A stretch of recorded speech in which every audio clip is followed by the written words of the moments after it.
a fall in the value of your investments is obviously not something to be happy about, but you might be able to take some solace in the fact that it might represent a good time to do, or at least think about, inheritance tax planning for two reasons. Number one, obviously, assets at a low value are better to give than assets at a high value, if they're the right assets, the assets that you want to give in the first place, of course. So making the gift will center the value of the gift on the value of the asset at the time you make it. So that would mean at a low value, it would eat up less of your nil rate band, give you a greater chance of perhaps using exemptions. And then, of course, hopefully what we're all hoping for is the value of your asset that you give, an investment, a property, whatever, value of the asset that you give away will increase in value, but that increase will not occur inside your estate, but inside the estate of the donee or the trust that you give it to. Clearly, there could be capital gains tax implications to consider when you make a gift. You need to take them into account. It may trigger a capital gain. It may even trigger a capital loss, but you need to take that into account when doing this kind of whole asset planning. So low value assets, good time to think about inheritance tax planning.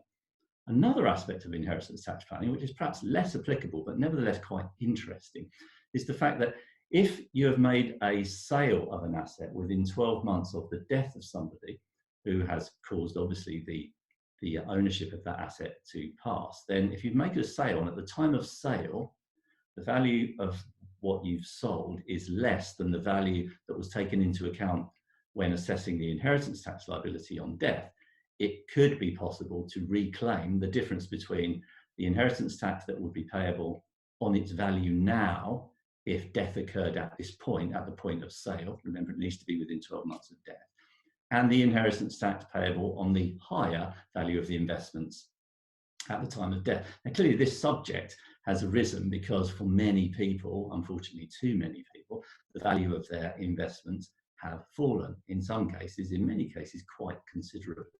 So we need to think about the conditions. It's not quite as simple as it might seem at first. The conditions are broadly that the sale is made within 12 months of death. The sale is made by an appropriate person of qualifying assets. Qualifying assets, equities, quoted stocks, basically, not AIM listed, not unquoted securities, quoted stocks. Also collective investments, unit trusts, collective investment schemes qualify. So they're the qualifying investments, broadly. So we're looking at investment.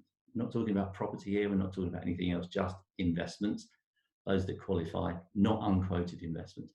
Sale needs to be made by an appropriate person, and an appropriate person is the person who was responsible for paying the tax. So in most cases, that's going to be the personal representatives or possibly the trustees. And in some cases, a specific legatee under a will who had the obligation to make the tax payment. So it needs to be made by the person who, the claim needs to be made by the person who was the qualifying person, the one who had the obligation to meet the tax liability. And second, it's that person who has to make the sale.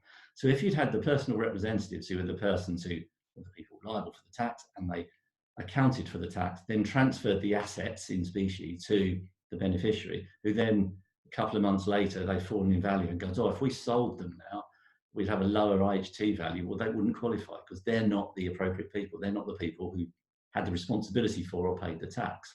They only could do that if they were specific legatees who had received the assets and then made the sale within 12 months of death. So in most cases, it will be the personal representatives who can make this claim if they then also sell the assets within 12 months of death, which would mean they'd have sold them before they fully administer the estate, but after having paid IHT, which they would need to do usually within 6 months of death. So there is an opportunity to possibly get some inheritance tax rebate, but it's not quite as simple as it might seem at first sight.